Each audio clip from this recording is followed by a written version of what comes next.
I'm on a date tonight, so I'll have to just look good. No, I'll just do it in front of her, shouldn't I? He's kept going! He scored! Oh, Stockport pressure. And the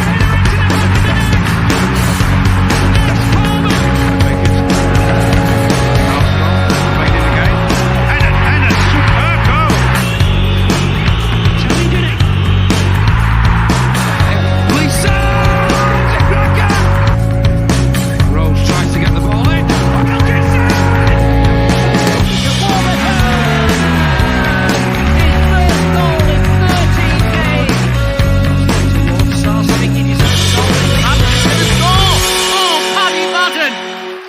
It's a 5-star performance from Stockport County. All right, we've got a small house, a small house, but we've got a big bloody heart, I tell you.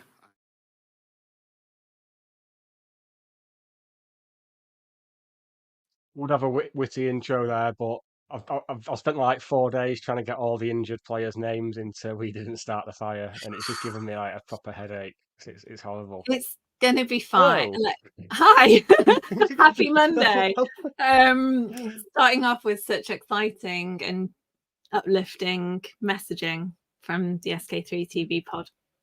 Yes, this is the SK3 TV pod, the weekly show on a Monday, giving you the first word on the weekend's action. And the weekend's action is actually becoming the weekend's action in the next few days. We are on the eve of the new season, and it's terrifically exciting. Our first foray into third-tier football since 2010, and it's wonderfully exciting. And the pitch is a lot better than it was then, for starters. It is exciting, and I don't know, for some reason it feels more exciting than 22, 23. Like, I don't know why. I was really excited about that Barrow game, and Charlotte was a mascot, and it was all. I was just so excited to be back in the Football League, and maybe it's because I know what happens next. In terms, not because it was disastrous, but that game wasn't fun to watch. And my mum. Well, that day we were 2-0 down before I'd left the pub. That was upsetting. It was before Charlotte got back to her seat. Yeah. But the funny thing is, like, since then, I've interviewed Pete Wild, Billy Waters, and I think Ben Whitfield, and all of them played roles in that game and participated in ruining Charlotte's day and experiences of being a mascot. And I brought it up with all of them, like, you ruined my child's right. day. Yeah, that'll be the first question. So the uninitiated, I'm Nick. That's Hannah. Hi. Same as every week, really. People know this now, don't they? People know this. But we have got a guest tonight. We have got our first 7 episodes in. We have got our first ever county-related guest. He's more than just county-related. He's county's media man. He's the one who knows all the stuff that's going on. And speaking of which, the first question we're going to be asking him is, what's the routine with a signing like the one we made last week? Because there was some good social media stuff going on there. So we'll be chatting about that right after this. Not that. That was the outro. Too early for that.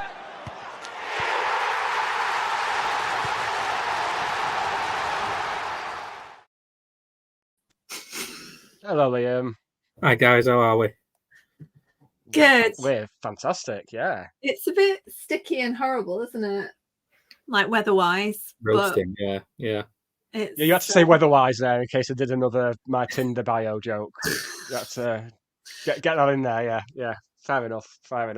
First things first, Liam. How's your summer been? It's been busy. It's been very busy. Bit of a weird one, isn't it? Because, like, I think the last 2-3 seasons, we get to the summer, it's been like 3 weeks, and then the players are back in. Yeah. At the time, it was like 2 months. So, did actually manage to squeeze a week away in for like the first time in a while. But yeah, the trophy with you. I took it everywhere else. You announced signings from holiday, didn't you? I did, yes. Yeah. I took my laptop with me, so yeah, there's no getting away from it. But how much of a laugh did you have when people were suggesting that there wouldn't be a signing that week because you were on holiday? Did you see that at any point? Oh, I did see that. Yeah. I think I went back to someone as well. Like, I'd love to think that Simon Wilson plans his transfer plans around my time off, but sadly not. Oh, okay. So we'll get on to the just the small matter of a little signing that we made on Friday evening. There must have been so much temptation to do that so many different ways. Like me and Hannah were discussing before we went live about just dropping it at the forum. As soon as someone complains about future ticketing, just go, oh, look, what we've got here. Yeah, tempting. We had a lot of different ideas, to be fair. One of which was gathering the 5 million tweets that we've had over the course of the summer and going through them one by one. But I think we just thought, like, rather than do a teaser where everyone then just kind of figures out quickly who it is, let's just drop it out of nowhere. I think it went down pretty well. The miracle was getting into Edgeley Park the night before unseen. Well, you say unseen. Well, some of us went past and noticed the lights were on. Yeah, and the drone was up. So yeah, and he doesn't exactly have an inconspicuous car either, to be fair. So Does he not? No, he rocked up, parked it right outside the players' entrance. So we got away with it. But yeah, all very exciting. Brilliant. All very last minute, to be fair. Well, it was always going to be. I mean, you said all along, like they said at Pinatar, they said, people when they'd asked Steve on the trophy tour, he'd said the same, that it would be August if it happened at all.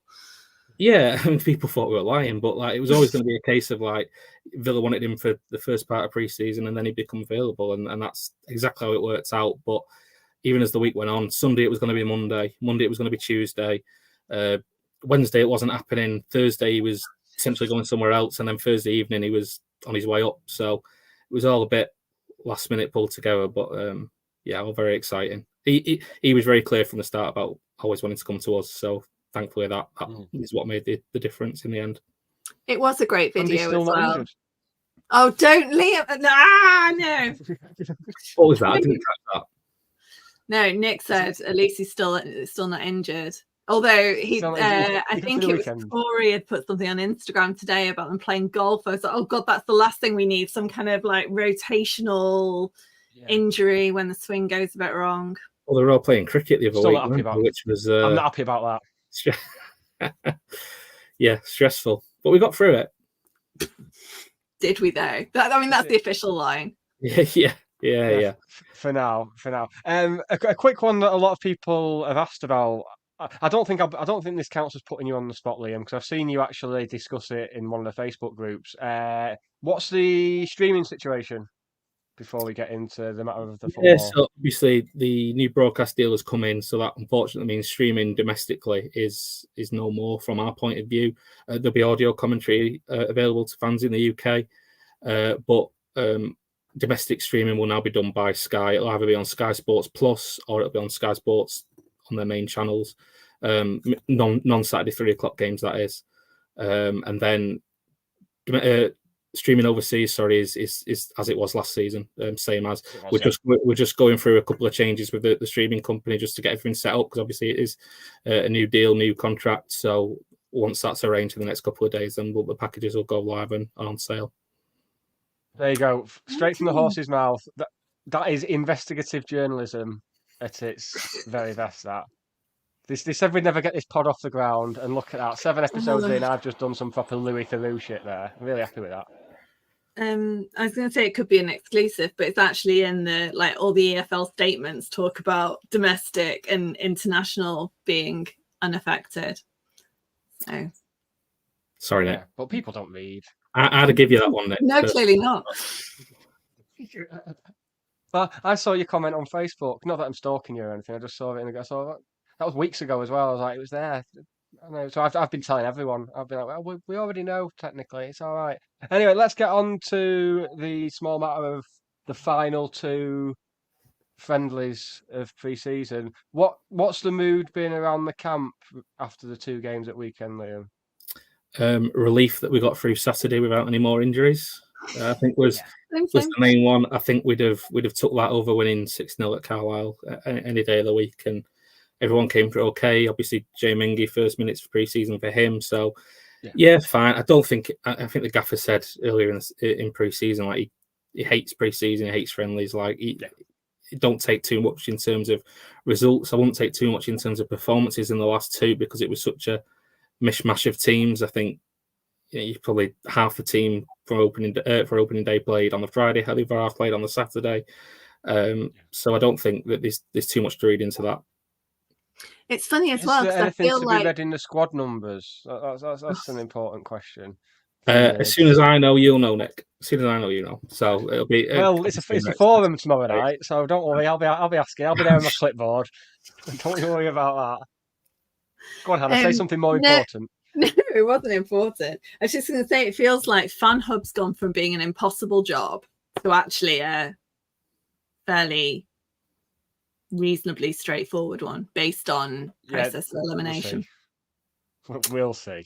There'll be something weird in there. It'll be wonderful. I've been quite pleased this year that on social media and stuff, you've not seen as many people getting annoyed about results in friendlies. I think people have finally started tempering their expectations and just knowing that it's about getting fit and well, in our case, trying to avoid injuries. So we can be great in pre-season and we can be terrible in pre-season. We'll still lose on opening day. It's just a fact. We just need to move on from it. I think a couple of years ago I think it was the summer that Simon Rusk had, I think we won 5 out of 6 friendlies, kept 5 clean sheets, and then started the season pretty terribly. So it doesn't have any bearing on it. It really doesn't. I think Cambridge is struggling for squad depth as well. Not to, I'm not getting my hopes up. I know the rules. I know we won't win on Saturday, but just saying. Yeah, I think they've got put some money on 1-0 Cambridge. Be fine. I think we're all agreed that 5:30 on a Saturday is the best of the modern kickoff times. Surely, it's great, isn't it? It's absolutely brilliant. Chunky chicken as well. We've got our chunky chicken. Yeah, but you know that it's not called. I told you, didn't I, that I stood on Castle Street looking for crispy chicken or crunchy chicken. Crunchy chicken, I think, doesn't exist. The closest one was on like Wilbraham Road. I was like, that's not right. Then I went on the group and someone told me it was chunky chicken. And then since then I've decided it's called crispy chicken because I know it's not called crunchy chicken. It's like a weird mind block. But we're going for a podcast trip out, aren't we, on Saturday? Yeah, everyone's jumping in now. Chunky chicken. People all over it. I think Charlotte's, just because Charlotte's key, I think I've said this before, Charlotte's very her favorite is the leather shawarma chicken samoon, which she calls a zazoom. Good choice. So she's been told that the something at Chunky Chicken is better than the zazoom. So and we're going to be creating some top-notch video content for the old YouTube shorts as well, we've decided. And I've expanded on this. We're going to do somewhere different every home game. Every single home game. And then for the Football League trophy games, we'll just do like a co-op meal deal or something. I think that's fair. But we're by the end of the season, we're going to have tried everywhere on Castle Street. It's my mission. I don't have many goals in life, but... So Chunky Chicken's at one end, isn't it? So we're actually starting at one end and working our way down. Presumably, we'll have to dial back and do mustaches. You've got to do the pineapple, surely, at some point. Do they do food? I'm not sure I'd want to eat any food at the pineapple. Yeah, packet of crisps. You can't dodge the pineapple. That's your Football League trophy game there, right there. That's it. We'll have a packet of crisps and a pickled egg in the pineapple. A suspect pickled egg. I saw someone being forcibly taken back into the pineapple on Friday night. It would have been, yeah. That's said it all, really. Normally on Castle Street, it's people being booted out. No, like manhandled back in through the front door. Oh, what a gaff! Has the trophy been in there? Oh yeah. Was it? Yeah. Oh yeah, we've done the pineapple. Yeah. And there was Molly there with a cushion with someone's face on that she then put in the trophy. It was all very, very pineapple-y. Very pineapple-y. I'm not allowed to talk about Molly because if I do, I'll get in trouble. Okay, let's not get in trouble. Apparently, I have no respect for a Stockport icon. Apparently. Oh. That's what I was told. Fuck her. Don't care. Not interested. And I've waited 18 minutes to say the F word, so we've got through the. I will find for YouTube then. Yeah, we're all sorted. We're all sorted. Right, what else? So, what is the injury situation at the moment as we know it? Because Teo, the rumor is 2 or 3 months for him now. Because he, after a weird challenge in that Blackburn game, I've For seen a people saying it friendly. was a. Yeah, I mean, I wouldn't say it was a red card challenge, but it was a bit. Oh, but knowing our luck, he'd have probably just got injured some other way anyway. I don't think the challenge really affected it. Nah, Well, how many are on that list at the moment? I think 10. Obviously, you've got Maka, Michael Mellon, the 3 on Friday, Callum Connolly, Ryan Rydell, Lewis Fiorini, a couple more. Yeah, Nick Powell, and then there's one more who I can't remember off the top of my head. But this is why. I mean, I think this is why the gaffer. I know some people were speculating the gaffer accidentally didn't mention Nick Powell in his interview, but he's just done what I've done and tried to go through everyone. And it's easier said than done keeping up with it all, to be honest with you. Yeah, I mean, there's probably another one now as we speak. Could be. We've been talking 16 minutes, so there's a good chance. No, I really hope they're all wrapped up in cotton wool somewhere, just, being pampered and, don't know, whatever you have to do to get through the week. Yeah, it's a tough one, isn't it? I don't think we've had the scan results back on the 3 that got injured on Friday yet. I don't think Stretz's was too bad, to be fair. I think Stretz's okay, which is good. I think he's just going to pick up niggly ones as he goes along. He's coming back from 12 months out. I think that's always going to be the plan. But I'm not too sure on the other 2. I'm sure the gaffer will clear things up either tomorrow in the fans forum or on Friday when I interview him. I've noticed a few people saying Sam Hughes, but that was personal issues at the weekend. Yes, right? No injury there. Yeah, it's just Callum Connolly, our player that we've signed to cover in an injury crisis, is injured. That's my favourite bit of pre-season. Yeah, I mean, he rolled his ankle on a sprinkler in Pinatar. It's like, what can you do? I know you can ask questions about why we're getting so many injuries, why this, why that, but you can't. Some things you can't legislate for. Tanto and Jay Ming's injuries, they did them before they reported back for pre-season. Yeah. I think there's a multitude of things that have contributed towards it. So yeah, some of it genuinely weirder as well. Do you remember Dave Besant when he was at Southampton? Do you remember how he basically damaged a load of the tendons in his foot? He was making a sandwich and he went to get the salad cream out of the cupboard. Don't know why he's keeping salad cream in the cupboard for a start. That's his first error there. Salad cream always in the fridge. And it dropped out of the cupboard and he went to catch it on his foot and it smashed and basically severed tendons and all sorts of stuff. Yeah. And that's why Heinz introduced squeezable bottles. Yeah. Yeah. That's exactly it. Yeah, that's it. It's it just makes it a nice little. Because I've got a feeling we're going to get to a point a couple of months in where we're going to be in a decent position going for a playoff place with having not played our best 11 at any point. That's a very real possibility, and then it just leads to people saying, well, when we get our first 11 back, we'll absolutely piss the league, and then it'll just be a full season of never having our first 11. Because I can't even think of the last time we actually had what people would consider to be our strongest 11 available. It's been years, I think. I think there's an argument that we never played our strongest 11 last season at any point when you consider that Woods was out at the start. Then by the time Woods came back, Barry was out and Rydell was out, and I don't think we probably did put our best 11 out over the course of last season and still won the league. And to be fair, when you look at the players that we do still have available, factoring in 10 injured players, we're still going to be a very strong 11 that we put out on Saturday. Yeah, I agree. What's the prognosis with Rydell, timescale wise? It's not too bad. They were when he first went down, they thought it may be a repeat of what he had, and like they were talking like 6 months. But then he went for it. He had his scan, and that came back as like 4 to 6 weeks, which was the same with Tanto. Tanto originally they were worried 6 months, and then had his scan, and that was 4 to 6 weeks. So, we've actually had some positive scans for the first time in about a year. which is it's a nice change from the we'll send them for a scan, but he doesn't look too bad, and then finding out they're out for 6 months. It's gone the other way now. I like it. Well, yeah, then we say that, and then tomorrow Cowner will have lost his hamstring, and Jack Stretton's knee will fall out, and all that kind of thing. So I'm not going to tempt fate, because it has been tough 12 months in that regard. And just credit to the gaffer, really, because he just keeps positive about it and still gets a result on a Saturday, doesn't he? But it nearly derailed us, I think, at one point last season.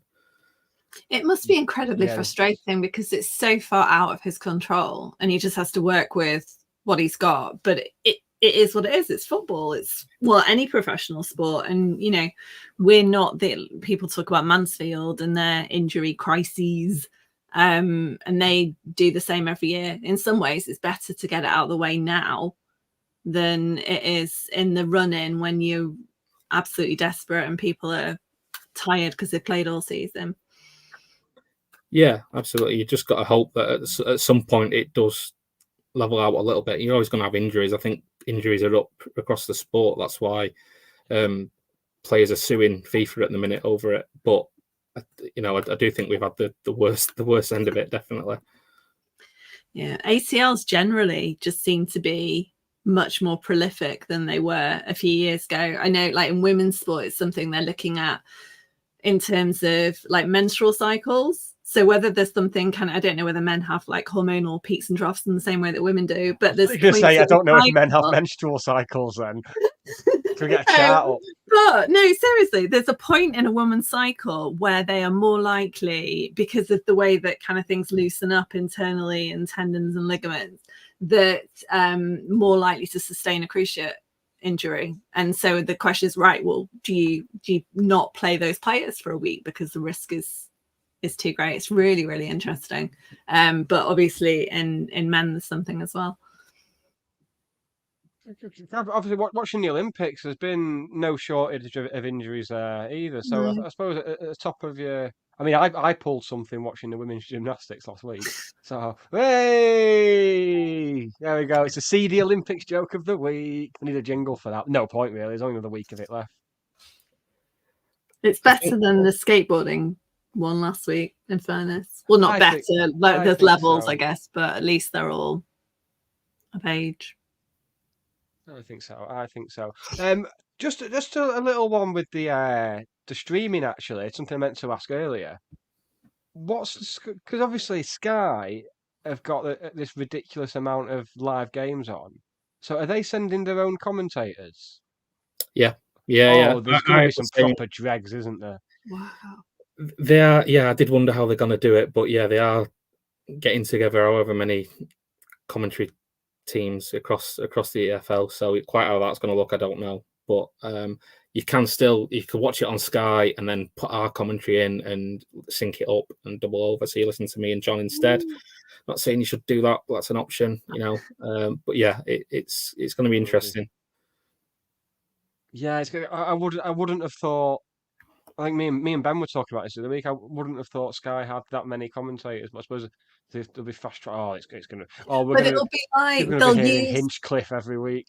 But they have pools, don't they, that they use for highlights? Like there's people that I know from the Real EFL and like previously who go into a studio and do all the commentary over the highlights. So presumably it's that like bank that they've expanded. But you're right, it's not going to be like, you don't get the same level of independent commentary as you do from John Kieran. Yeah. I think there's a certain level of football, and I'd say we're still at it, where I prefer the commentator to be biased one way or the other. I think when you get to the Premier League, it's like, no, it's this slick global brand and everything. They need to be a bit more neutral. But yeah, there's nothing. That was one of the best things about non-league for me, was just these incredibly biased commentators. A lot of the time, who weren't even commentators. It was just a volunteer who did it once, and they've just not bothered to move them. Like that sort of thing. Yeah, was it Wilston that had like Dead Fox Corner or something like that when we went there? Dead Fox Corner, yeah. We had a pilgrimage to Dead Fox Corner, didn't we, Hannah, at Wembley last year? Yeah. And And Wealdstone is also the one where they said, "Oh, we'll have the full team lineup very, very." Well, they didn't say very, very shortly because that's Ken's job. But they said we'll have the team lineups, and then they just held the team sheet up to the camera. That was a particular. That was a lockdown for me. Yeah.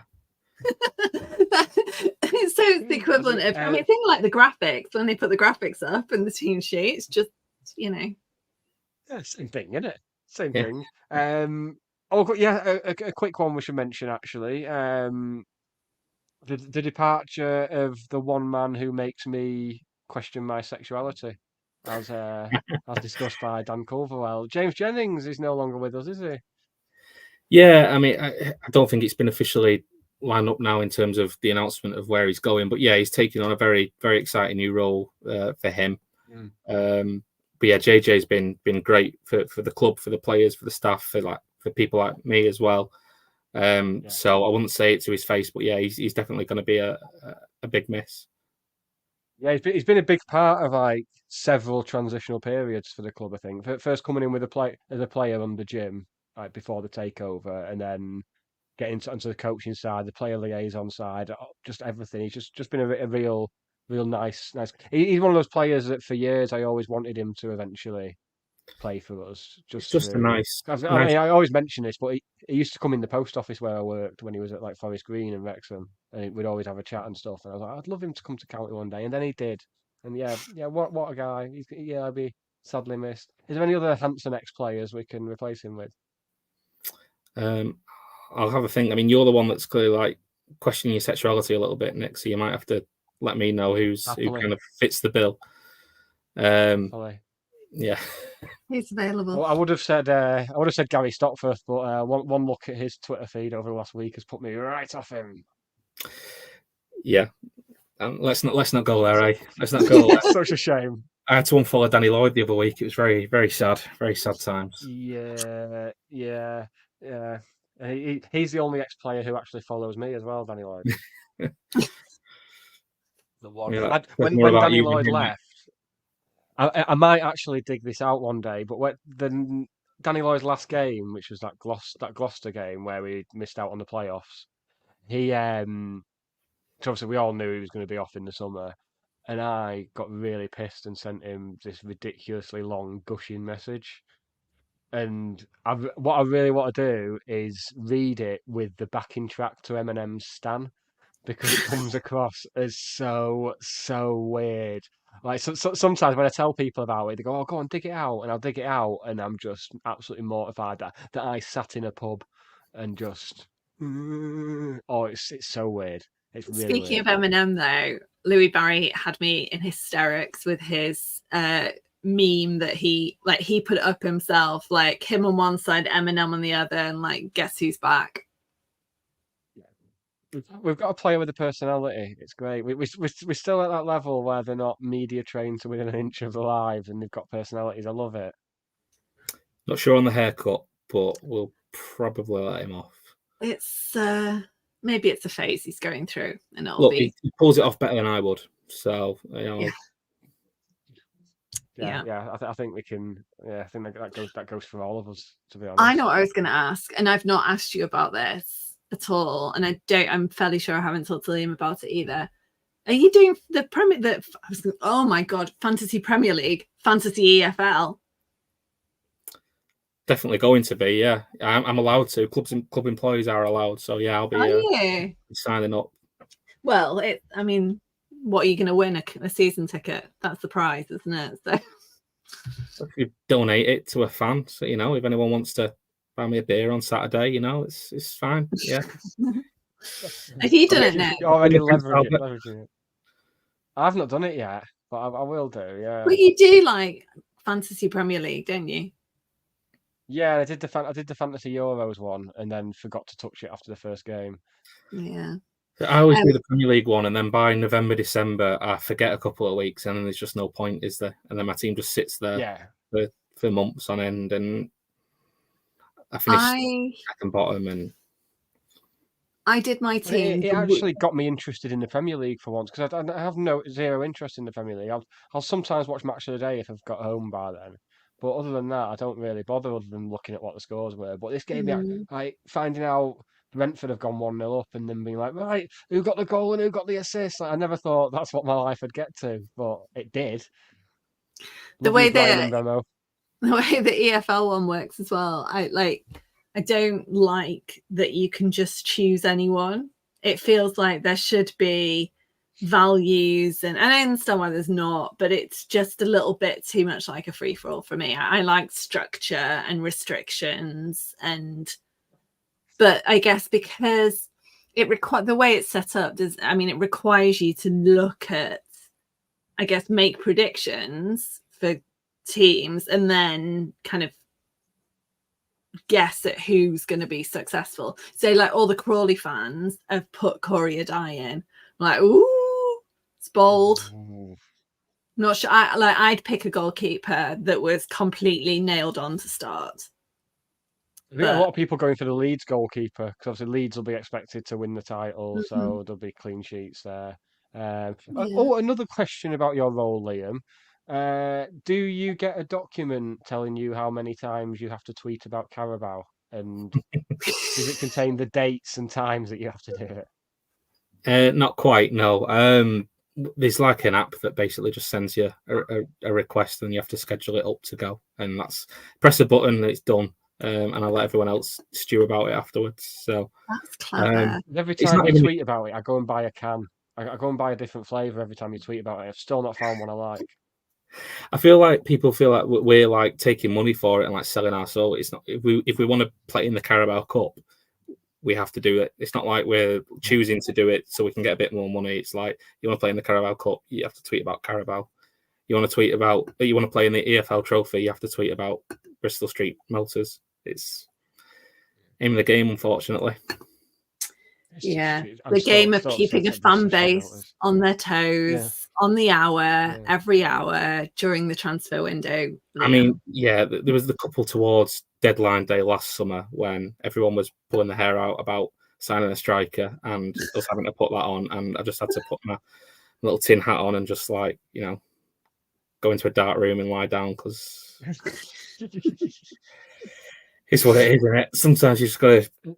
Sometimes I just hit that tweet button and close my laptop and go to sleep because I know what the reaction is going to be. But that's what I do with my views. To be honest, it's the best thing to do. At what point this summer did you get bored of the constant replies about Louie Barry? Because it was I've never seen anything like it. June, yeah. You lasted longer than me then.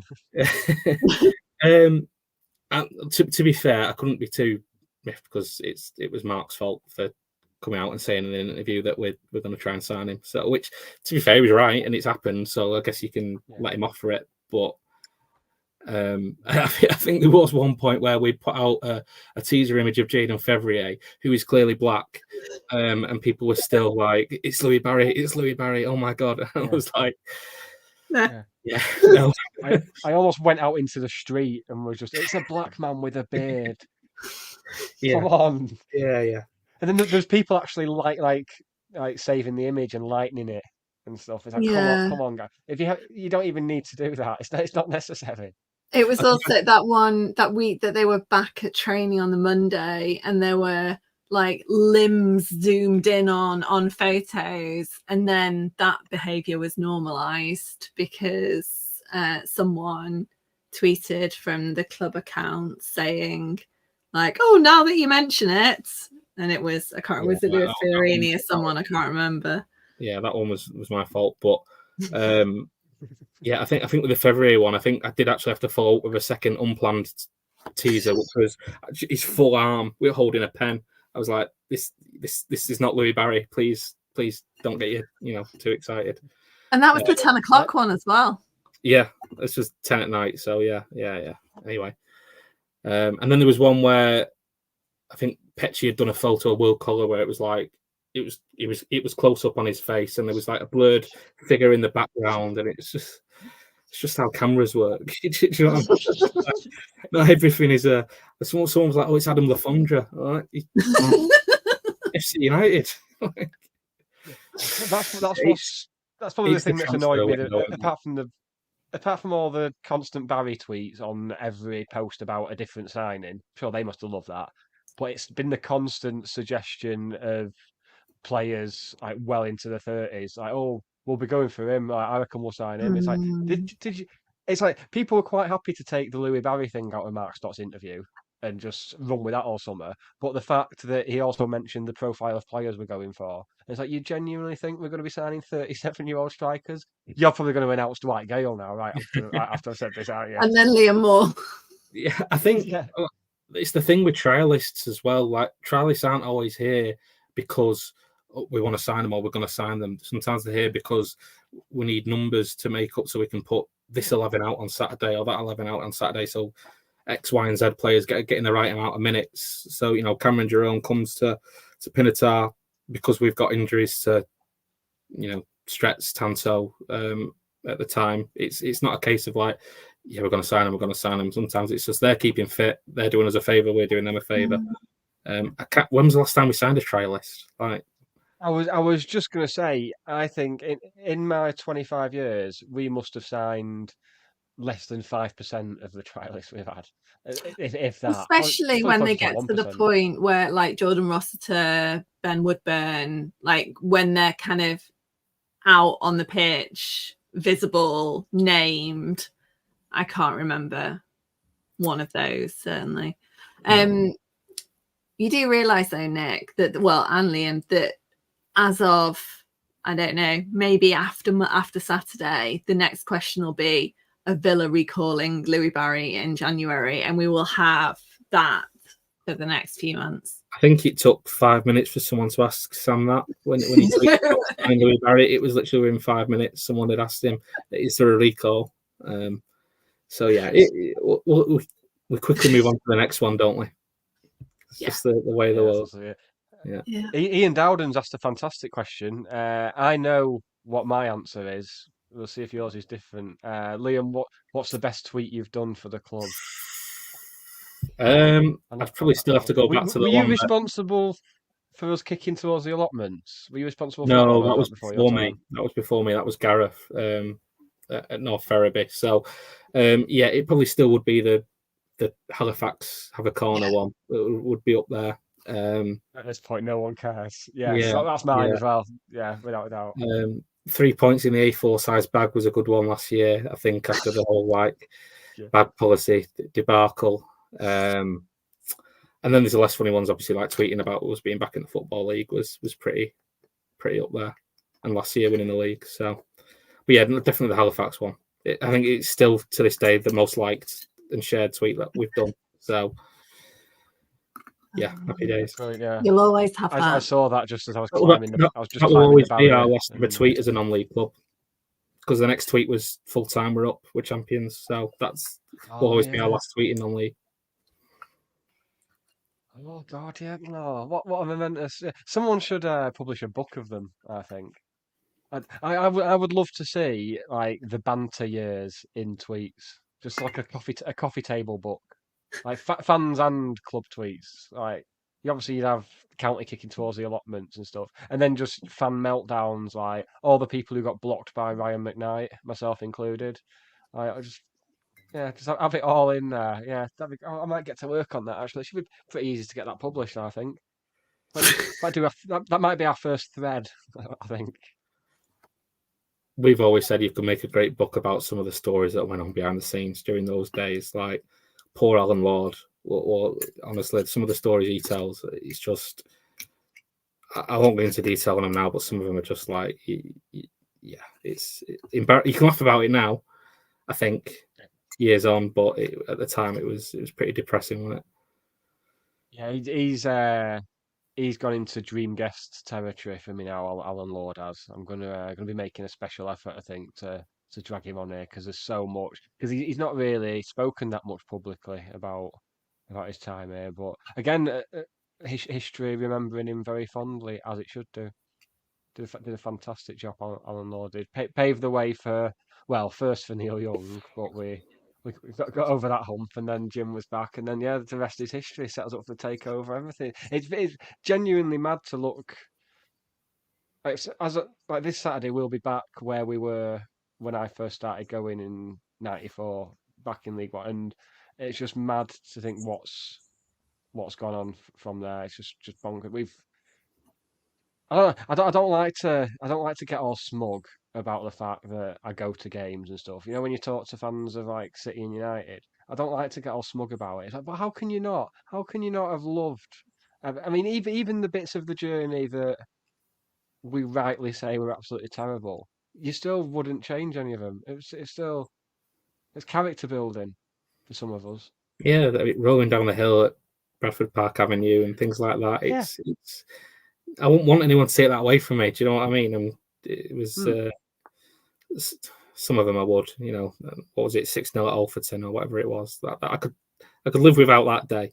But I guess, like you say, character building in it. Was it Jordan Rose that scored and we were 6-0 down, and then he went on. He celebrated. Pulling one back at 6-0 down at Alfreton. Yeah, it's a strange moment. Strange moment, very odd. And another very good spot from Dan Culverwell. I've heard this from a few people. I didn't realise that people paid so much attention to the highlights, but it's a burning question. The answer is yes. At League One level, there'll be 4 cameras. There'll be 2 in the gantry, so a close up, and the regular wide angle. There'll be a camera at the back of the railway end. And there'll be a pitch side camera in front of the Cheadle end. So that's at every ground. There'll be 4 cameras in League One next season. Wow, that's brilliant. That's back to how it was when I think 96, 97. That was what the situation was for the highlights. I was like, oh, that's great. Yeah. I think in the Championship it's 6. They were going to do 8 in the Championship, but literally just couldn't find enough camera operators to do it. So 6. How does that work, Liam, in terms of, is that the same feed that you use for like iFollow and international coverage? And is it the same feed that Sky uses, like franchise? Yeah, so it all goes to a company called IMG, who then distribute it to each club streaming service. And they'll be in charge of like cutting and editing, that kind of thing. Sky Sports Plus will be using it through IMG. Sky Sports main event, that'll be their Sky production, so that'll be a different thing. And if it's just Rotherham at the moment that's Barnsley away is Sky Sports main event. Rotherham and Bristol Rovers are Sky Sports Plus. Okay. I'm enjoying the billboards around the town. With the county badge on. So that was very exciting when I went to Morrison's for my chili cheese bites at weekend. I was really excited as well. And then I had a bit of a head wobble and was like, it's clearly local targeting. So, you know, if we were in Crewe, we'd see a Crewe one or whatever. But it didn't take that little niceness away. It reminded me very much of the Coca-Cola stuff from Wembley in 2008. Where they had it all themed for different clubs and stuff. It reminded me very much of that, but it's nice. I like see. I was going to suggest, like, I'm going to ask if the club have given any thought to actually like taking out billboard space round town. But I suppose we don't need to advertise now. We're selling out every week. It's not like we need to like, oh, come on down. It's very Man City as well, isn't it? Having to advertise. Yeah, I mean, we do. I've always said I think we need more of a presence the other side of the train station for me, like town centre, that kind of way. But that'll come in time. We want to get right what we're doing at Edgeley Park first, and then grow from there. But like you say, we've sold out season tickets, so there's not too much to push and advertise at the minute. But we'll get there for sure. And no doubt about that. Crawley have had their fund forum tonight, and one of the things that they were talking about is exactly the same, like how do you and they've got a bigger gap than we have, absolutely, but they've got like a pop-up shop in the local precinct, again kind of bridging that gap geographically between where the big football is on the roundabout and, you know, where people that don't currently go kind of congregate. But yeah, a bigger gap for them. Definitely. I've noticed a lot more. I mean, last few years, pretty much since lockdown, been noticing a lot more county shirts in and around the town. Yeah. But the last 6 months or so, it's increased even more. I think even more noticeably, and it's fantastic. It's great. Like, whole families wearing shirts. I mean, they won't be able to go because they won't be able to buy a ticket. How many questions do you think we're going to get into the forum tomorrow night, Liam, before future ticketing comes up? Because I'm assuming the first half of the forum will be on the pitch and the second half will be off the pitch. But someone's going to hijack the on the pitch bit to act, surely. Yeah, look, I'm sure it'll be one of the first questions that comes up, and yeah, rightly so. To be fair, I can't really blame anyone. I think the staff are on board with the fans in terms of sharing the frustration. I feel so sorry for the staff. Yeah, but I think we're pretty close to a resolution on the whole thing. So I won't speak for Ken Knott and Tom Mann. I'll let them come in on that tomorrow. Let's So see. who have we got lined up at the forum? Who's the panel again? So there's Tom Mann, Ken Knott, Simon Wilson, Dave Challoner, and Damien Allen. Excellent. Good mix there. Yeah, I like that. I'll be sure to ask some searching questions. It's probably the first fans forum where Simon can just go into it and just put his feet up. Might as well light up a cigar and say, yeah, come on. Yeah, whatever you've got. So, because Simon's very happy at the minute, and Dave's very happy at the minute, because in terms of how the transfer window's gone, it's 10 out of 10 from their point of view in terms of the targets he had at the start of the window and the players that we've brought in. So, and not just getting the right target, but getting them early. I don't think I've ever seen us do so much early business. It's been absolutely, and it's exactly the type of window. Well, it's exactly the type of window I have on Football Manager, getting all the the promising talents in to eventually sell on for a vast profit. But it's genuinely, there's just been no faults. I mean, there will be. I remember last year's forum was a few days after we signed Nick Powell, and someone asked if we were going to be signing a creative number 10, and it's just. So there's going to be something along those. Oh, we're going to sign a pacey strike, a pacey forward. It's like we've just signed one last week. There was a real back and forth with Dave, didn't he, on tactics and stuff? To the point where Steve had to cut him off and be like, "We probably need to go to somewhere else now." I think he's the bloke. I think he rings Radio Manchester up a lot.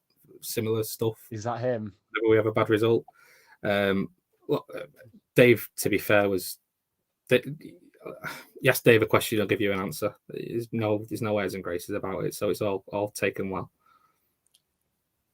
Yeah, I mean, you've got to have a bit of madness at a forum, haven't you? It's not like the old days where there was always like ownership issues and we need to get taken over to get to the next level, and what are you doing to make that happen? That's all sorted. So you've got to give. It's just once again, it's another measure of how far we've come. We've got to fill the hours somehow, haven't we? So you might as well, ask them. You know what? I was going to ask this. So from an admin point of view, doors open at 6:30, starts at 7. The ticket office is open until 7 if anyone needs to collect their season tickets or Blackpool tickets or any other tickets. And then how long? So you reckon about an hour? Yeah, I think it's previously been around an hour. If it got probably a little bit over, but I think previous years an hour's there or thereabouts has been enough. Bars open, so that's the main thing. But yeah, I think it'll be around an hour. There's plenty of time. First 45 minutes on future ticketing, and then 10 minutes all wrapped 10 minutes on what we're going to be watching every single week. If you do go, be sure to tag Steve Bellis in a post on Facebook, because I'm sure he'll love that. If you didn't, I think he's still waiting to do one from 3 years ago. Yeah. You don't do anything if you don't tag Bellis in it, then it's not county related and it's not happened. Those are the rules. I was trying to find his post about China the other day, and he only posted it the other day, but I just had to keep scrolling. Bless. Yeah. So Charlotte presented the Man of the Match award on Friday night, which is possibly one of my favourite county memories ever, and it was much more joyful than her mascot appearance.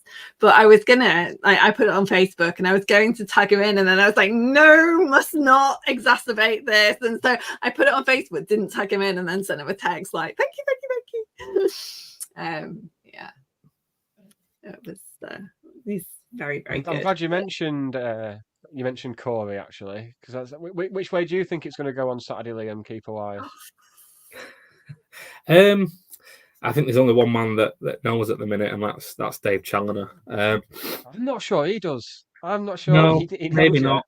Maybe not. It's going to be a big decision whichever way he goes in it, because he's got two really good goalkeepers with different attributes. I wouldn't want to call it at the minute, to be honest with you. But I think it's a lot more like, I think last season it felt very much more like a number one, number two kind of vibe with Jordan Smith. This feels a lot more like the previous season with Veet, where it was very much like two number ones competing for the spot, and Ben had to be near perfect every week to keep it, because if he'd dropped his levels at any point, Veet would have been back in, because they really rated Veet. So I think it'll be a lot more like that. Who starts, I don't know. If it's Corey, then I'd like to think everyone gets behind him. And if it's Ben, then great. Either way, I don't think we're going to be weakened, whichever one we pick. Absolutely, yeah. And maybe they could carry on like pre-season and do a half each. Yeah. I imagine whichever doesn't start Saturday will start Tuesday in the cup against Blackburn, and then go from there. Tuesday. Yeah. I'd like to think it'd be Ben starting, because I think, based on his performances last season, there was no dip there or anything. He was still making vital saves up towards the end of the season. I think it should be his to lose. But again, if it isn't, if it's Corey that he goes for, then we've got another very good goalkeeper. I mean, Corey's the long-term number one. Put it that way. I think that's quite clear, regardless of who starts the season. I wouldn't be surprised if Ben starts the season and Corey ends it. Or anything could happen. If we get any more injuries, Corey plays as a right back. Yeah. Stick him up top. What, just standing like one of those really tall players who just stands there and waits for the ball to come at them? Yeah, fair. Ian Dowden says, are you going to do any more of the podcast type interviews? Well, I say podcast type interviews, the podcasts. We all very much enjoy them. Good to see you all enjoying a beer and a bit of leg on show as well. For the that was just for you. Yeah, absolutely. Yes is the answer. We do want to do more, whether that's monthly, bi-monthly. Not to step on anyone's toes, obviously, but yeah, I think we want to do more stuff like that. I think there's levels, Liam. Like, there's levels. You're good. But yeah, I think there's loads of stuff that I want to do. Like you mentioned Lordy, and that was one that we wanted to do as well. Like sit down with Lordy and Dave Conlon, get former players in, that kind of thing. So short answer, yes. Yeah, we're definitely going to be looking to do more of them, and we've got more exciting stuff lined up as well to introduce as we go along in the season. So. Oh, that is excellent. That's right. So it's not just about the football, is it? That's the beauty of it. Oh, really good to hear that there's plans for some stuff. Yeah, that's cool. That really it was nice listening to their stories from their previous roles and their careers, and kind of it was a little bit humanizing. But like I said to Liam, one of my dad's mates is a massive QPR fan, obsessed with Clint Hill. Like you pick up people who are just interested in them as people and what they've done since they played for them. I think like the first answer from Dave was a bit like he was doing an interview. But then I think after that, he kind of like realised what it was and settled in a little bit. My dad said it was great, but the only thing he was disappointed with was my drink rate compared to the others, which is fair criticism. Can't argue with it. Didn't want to say. Didn't want to say anything, but yeah. Watching it back, it was poor, really poor. Was it really warm? These things come with time, Liam. You'll get there. Yeah. And maybe next time you won't have kids playing hide and seek behind the vending machine behind you. That would help. There was a girl in a bikini in the background as well. So yeah, it was all happening. It was all happening. Oh, that's how I operate here. I won't record the show unless there's a girl in a bikini in the corner. Behind the curtain. Yeah. Okay. Yeah. It's just hiding. Yeah. It's got to be done. It's got to be done. So on a scale of on a scale of 1 to 10, how excited are we for Saturday? Is there still that trepidation, that feeling that it's opening day, isn't it? When was our last opening day win? Was it FC United? Yeah. We've lost the last 5, 4 of them at home. But look, we Mark Stott hates the whole like typical county. This is that kind of thing because he's like, no, we're not doing that anymore, kind of thing. So yeah, let's win on opening day. It could work. We could win on opening day and get relegated. Maybe that's the sacrifice that we make. We lose on opening day, but then we have a successful season. Yeah, not let's too badly so far, has it? stick with that. I do just hope, like you said before, no one's panicking about pre-season results, which is great. I just, if we do, I think we'll win on Saturday. I think we'll have a good start to the season. But if we don't, if it is a couple of draws, a couple of defeats, whatever, I just hope there's no panic based on the last couple of seasons where, you know, you get to September time and maybe it is like meltdown in in some sections of the fan base, but it'll click with and trusting the manager, because he's not exactly let us down so far, has he? I think there's that legacy as well of unsuccessful opening games and slightly slow starts kind of helps as well in terms of, I don't know, almost there's a comfort level with not starting brilliantly. Oh, we're Stockport County, we don't start until November. And then last year when we kicked on in October, it's like, come on, we've started early. This is brilliant. Yeah, we're top by November. Yeah, it was brilliant. Yeah. So I think in some ways it works from without having those kind of meltdowns. Well, the 5 defeats have been under 3 different managers, so it's clearly not a thing. It's clearly just like a coincidence. It is.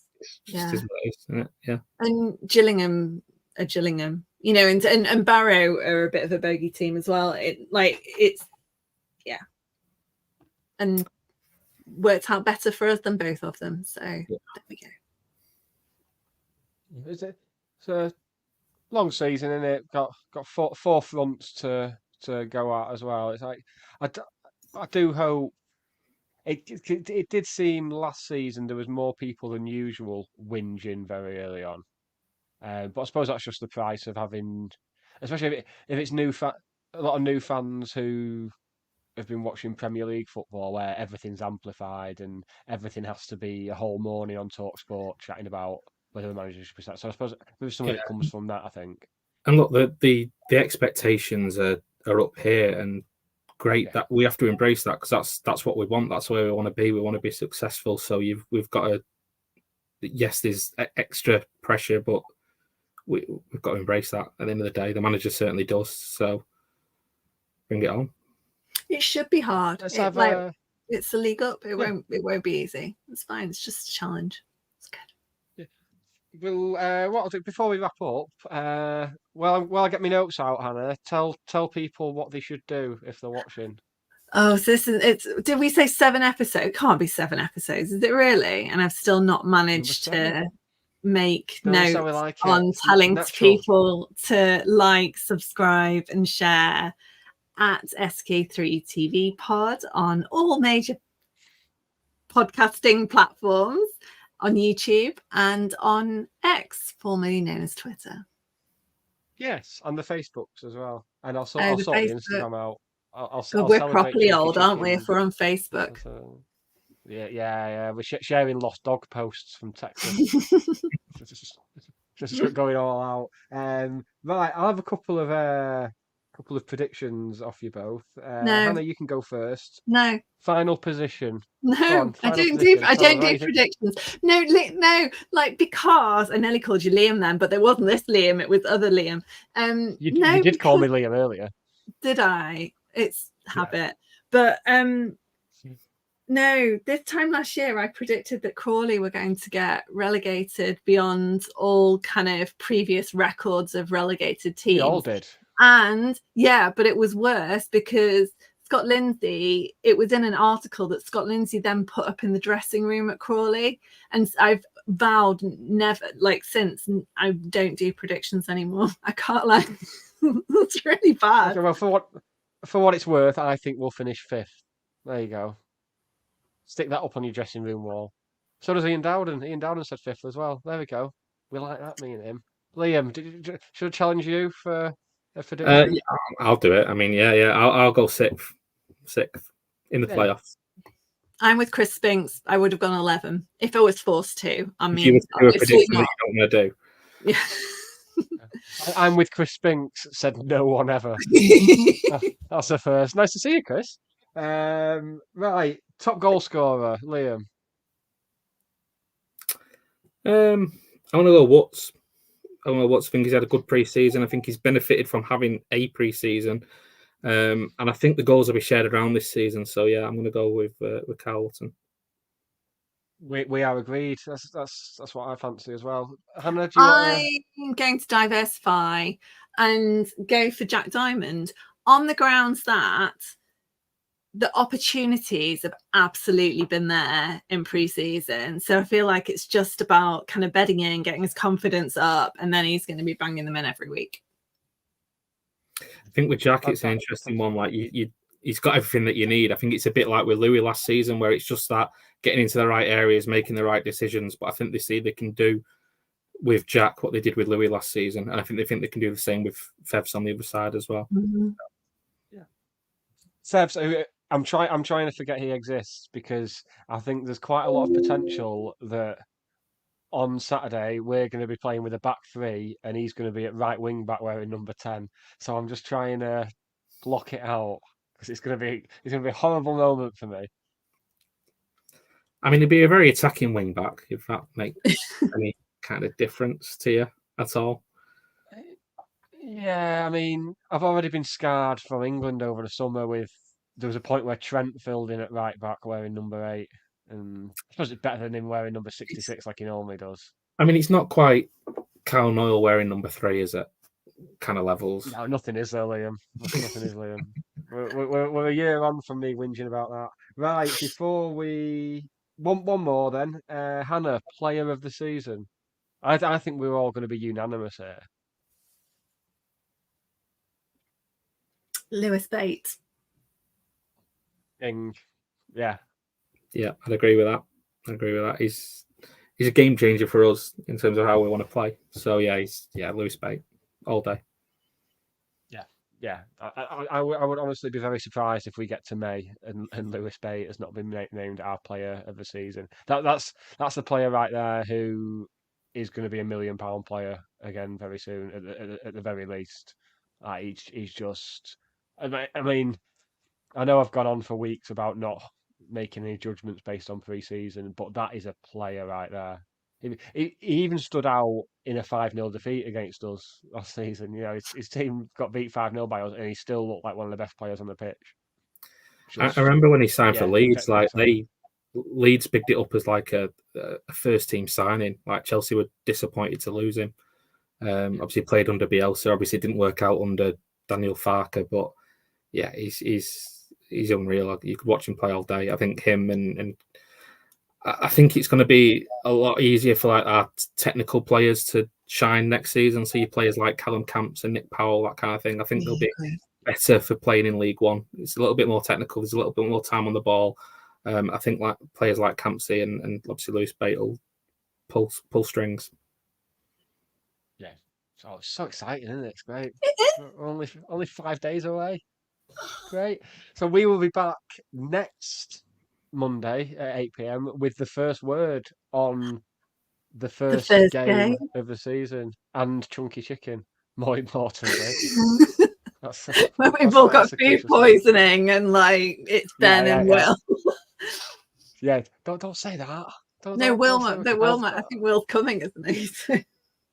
I think Will's coming as well. And Ben's a seasoned Chunky Chicken connoisseur. Yeah, he during lockdown, when you were allowed out of the house again, he drove up from Sale and got himself one and sat and ate it in his car pretty much every week. Yeah, that was his like time away from the kids.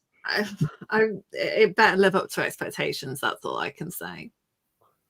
It will. I'll have a look at the menu before then, and we'll see what's best to order. I'll be bringing my nephew. I'm bringing my nephew to his first game on Saturday. Oh, that's exciting! How old is he? He's 6. He's 6, and he's got his yellow and blue third shirt. So I'll bring him sweet. Excited. You've got to have sweet your first county game given to you by another older county fan. Like that's when I was little. It was my dad's mate Colin always brought me sweets in a little paper bag. Not too many E numbers for Finley though, because he's a fucking lunatic. I was bringing him Red Bull to wash them down with. Oh God! Oh yeah, that'd be great. Oh God, I'll be pulling my hair out by half time. I've not got much of it left. But yes, we're in the pop side, so that'll be. In the block 3. No, block 1. Block. Oh, the actual family stand. Yeah. No, I'm gonna have to temper my language, aren't I? Well, he'll probably be. He's been learning some very bad stuff off YouTube. He called me a bastard the other week. I mean, so yeah, he got a point. Say it. Points for using it like correctly in context. Yay, Finley! He was he's been watching. He always watches loads of American stuff on YouTube. So he keeps saying like sidewalk and dumpster. The girls did that. Gas station and stuff. Gas station, yeah. So I'm trying to knock it out of him. So no wonder he called you a bastard if you've been beating him. Go and push him in the rezzers on Saturday, and then take him for chicken nuggets and chips from Chunky. It's going to be a great day for everyone. Right, we should wrap up there. That's been a solid hour of top meandering county content. That's what people tune in for, I think. Okay, good. Yeah. If it isn't, and it's too late now, isn't it? Bloody hell. That's our one selling point. Oh God! Right, Liam, thank you so much for joining us, mate. It's much appreciated. Thanks for having me, guys. Anytime. Yeah, we will have you back soon, and we did have Sam to come on as well tonight, but he just didn't bother getting back in touch. It's not going to help the rumours that we are one person, is it? Really? No. Yeah, it's coming back up again now. I thought we'd put paid to them. Right, Hannah, should we say goodbye to everybody? Yes, Nick. Goodbye, everybody. Yes, tell them you'll see them next week. I'll see you next week if I've not died from salmonella poisoning from whatever it's called, crunchy chicken. No, chunky chicken. Oh, you're really hurting me. Even if you do, we'll just weekend at Bernie's you anyway. We'll just prop you up. And, yeah, still be better than whatever it is I'm doing. Bye, everyone.